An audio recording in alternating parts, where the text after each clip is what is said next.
बिस्मिल्लाहिर्रहमानिर्रहीम। आज की कार्रवाई दो मुख्तलिफ बेंचेस में, जो दोनों की सरबराही चीफ जस्टिस आमिर फारूक साहब कर रहे थे। एक में उनके साथ जस्टिस जहांगीरी साहब थे, जिसमें अल कादिर ट्रस्ट यूनिवर्सिटी वाला जो केस है, उसमें हमने ज़मानत की दरख्वास्त दे रखी थी मोहतरम इमरान खान साहब की जानिब से। और हमारी शुमी किस्मत के आज भी उसकी सुनवाई हतमी तौर पर ना हो सकी, और आज ये तय पाया कि क्या ये ज़मानत की दरख्वास्त दी जा सकती है या इसमें आइनी दरख्वास्त के ज़रिए इसकी समाअत हो सकती है, या किसी निगरानी के तहत जो है 439 में इसको समाअत किया जा सकता है। तो जस्टिस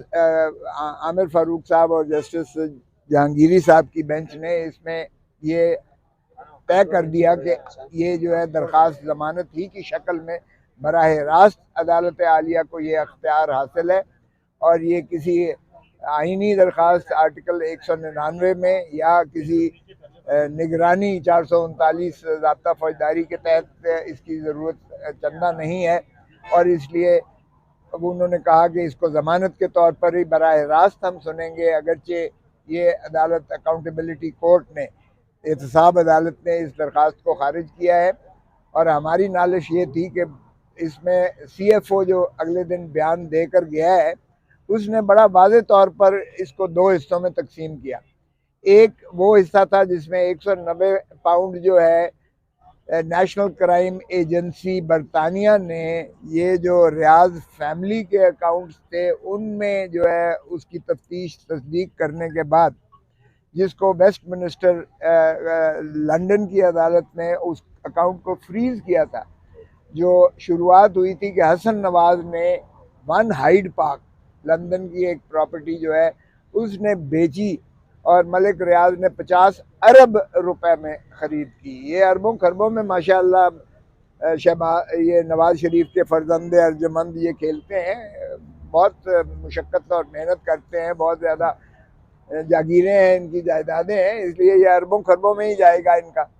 तो उसको मशकूक ट्रांजैक्शन देखते हुए उन्होंने नेशनल क्राइम्स एजेंसी लंदन ने उस अकाउंट को फ्रीज किया था, और वहाँ से शुरुआत हुई। और उसके बाद जो है मलिक रियाज का और नेशनल जो है क्राइम एजेंसी के दरमियान मुआहदा होता है और उस मुआहदे के तहत ये दिसंबर 2018 से शुरू होता है और ये दिसंबर 2019 2019 में तक ये एक सिलसिला है, जिसमें 190 पाउंड जो है वो बराह रास्त अल मशरिक बैंक से और मलिक रियाज की फैमिली की जो है इजाज़त से और उनके जो क्राइम एजेंसी है उनकी इजाज़त से ये अमाउंट सीधा का सीधा आता है ये रजिस्ट्रार सुप्रीम कोर्ट के अकाउंट में, जो इन्होंने खोल रखा था मलिक रियाज की उस जो एक इनके खिलाफ जो 460 अरब रुपए का जो इनका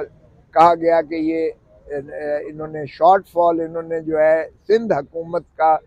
ज़मीन अराजी के एवजाने में जो इन्होंने बैरिया टाउन बनाया है कराची में, उसके एवजाने में इनके ज़िम्मे बनता है, क्योंकि इन्होंने उसकी कमतर कीमत अदा करते हुए ये ख़रीद की है। तो वो 460 अरब रुपया जो है सुप्रीम कोर्ट ने मलिक रियाज पर हर्जाना लगाया, और उसकी एग्जीक्यूशन में, इम्प्लीमेंटेशन में, उसके लिए इन्होंने अकाउंट खोला था यहाँ सुप्रीम कोर्ट का। तो वो अमाउंट जो 190 मिलियन है वो सीधा अल मशरिक बैंक लंदन से उनकी अपनी फैमिली के तवसत से वो 190 पाउंड यहाँ आया। तो CFO ने जो बयान दिया यहाँ अकाउंटेबिलिटी कोर्ट में, जेल में जो ट्रायल हो रहा है, और इसमें ना तो कोई इमरान खान साहब का जो है दखल अमल था, ना उनको एक ढेला भी और पाई भी इसमें से जो है निकाली गई, और ना ही बुशरा बीबी को जो है उसमें से कोई मफाद मिला या कोई उसमें उन्होंने फ़ायदा लिया। एक हिस्सा ये था इस अल कादिर यूनिवर्सिटी केस का। दूसरा हिस्सा था कि मलिक रियाज ने 460 कनाल सुहावे में एक रकबा दिया जिस पर उन्होंने ट्रस्ट कायम किया, जिसमें ट्रस्ट में यूनिवर्सिटी का इनकाद होना था। वो बिल्डिंग उन्होंने बना के दी और उसमें जो है यूनिवर्सिटी आज भी वो कायम और दायम फंक्शनल है, जिसमें बच्चों को मुफ्त तालीम दी जा रही है। और वो लाहौर यूनिवर्सिटी जो पंजाब यूनिवर्सिटी है, Lahore government college Lahore university, उसके साथ मुंसलिक है ये अलकादिर यूनिवर्सिटी की। वो बच्चे जो है वहाँ डिग्री लेने के हकदार हैं। तो वो रकबा में भी उन्होंने ये बयान दिया जो CFO पेश हुआ कि उसमें भी ये ट्रस्ट के ज़िम्मे है। ट्रस्ट के जो एडमिनिस्ट्रेशन है उसमें इमरान खान या बुशरा बीबी का कोई ताल्लुक नहीं है। ये जो ज़मीन है वो भी ट्रस्ट के नाम है, जो बिल्डिंग और इमारत हैं वो भी ट्रस्ट के नाम है, जो इसमें फंड्स आए हैं, एंडाउमेंट फंड आए हैं या जो भी लोगों ने इसमें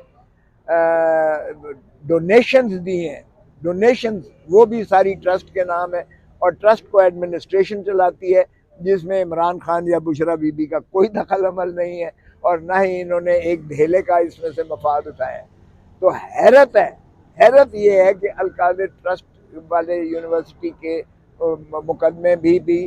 इमरान खान को भी अंदर है और बुशरा बीबी भी उसमें जो है वो जमानत पर है उसमें, और वो दूसरे केस में वो भी जेल में है। तो मुझे समझ नहीं आती है कि ये कैसा सरकार ने मुकदमा बनाया है जिसमें 190 मिलियन वो भी जो बराह रास्त सुप्रीम कोर्ट में अकाउंट में आया, जो सरकारी ख़जाने में पहुंच चुका है, और बाद में जो ट्रस्ट बना है, वो बिल्डिंग बनी है, वो यूनिवर्सिटी बनी है, जो वो भी बदस्तूर ट्रस्ट और एडमिनिस्ट्रेशन के नाम है, जिसमें से ना इमरान खान और ना बुशरा बीबी ने कोई मफाद नहीं उठाया है। तो उसकी ज़मानत की आज दरख्वास्त थी। मैंने कहा जी ये तो सीधा सीधा केस है, सुन लीजिएगा। तो बाहर कैफ ये तय करने के बाद परसों के लिए उसे उन्होंने रखा है और मैंने यही विनती की है, रिक्वेस्ट की है कि मैं नवाज शरीफ तो नहीं हूँ, लेकिन अगर तो मियाँ या शरीफ का नाम साथ लग जाए तो फिर तो 1 मिनट लगती है और फिर स्पीडें लग जाती हैं समाअत करने में और फिर उनको जो है रिलीफ मिलती है। लेकिन अगर इमरान खान या PTI का नाम आ जाता है तो फिर उसमें तारीखों पर तारीखें पढ़ना शुरू हो जाती हैं। अब देखें परसों ये क्या करते हैं बाहर के। हम तो कहाँ हैं कि खुदारा आपने आइन की पासदारी और कानून की अमलदारी का हल्फ उठा रखा है और आप बुनियादी हकूक़ के ज़ामिन है पाकिस्तान की आवाम के। तो बुनियादी हकूक़ जो है पाकिस्तान के इसी चीज़ के मुतक़ाज़ी है कि वो कोई भी हो, वो ज़रूरी नहीं है कि सिर्फ शरीफ ही हो या मियाँ साथ लिखा हो तो उसको ही सिर्फ अदालतें रिलीफ दें, बल्कि जिसका भी हो, चाहे वो कोई अमीर हो, गरीब हो, ताकतवर हो या वो नादार हो, जो भी हो, उसका जो है वो इंसाफ करना आपका काम है। दूसरा केस लगा हुआ था साइफर वाला। साइफर वाले की अपील जो है आप देख रहे हैं कि इतने अरसा से चल रही है। उसमें भी सलमान सफदर साहब अभी खड़े ही हुए हैं, तो चीफ साहब कहने लगे कि मैंने सुप्रीम कोर्ट में जाना है और मीटिंग है एक, इसलिए जो है आज नहीं हो सकता, तो वो उसको कल पे मुलतवी किया गया है। साइफर वाला केस भी जुल्म है, ना तो साइफर की जो है डॉक्यूमेंट को पेश किया गया, साइफर फॉरेन मिनिस्ट्री में बदस्तूर मौजूद है उसका मंदरजात और मतन कभी पेश नहीं हुआ। आपने ऑब्जर्वेशन सुन ली, अदालत ने कहा कि भाई जिस मुद्दा पर आपने एक शख्स को सजा दी है वो मुद्दा अदालत के सामने कभी पेश ही नहीं किया गया। जब पेश ही नहीं किया गया तो किस तरह आप पता कर सकते हैं कि ये कोई दुश्मन को मफाद देने के लिए जो है ये साइफर को मुश्तहर किया गया है।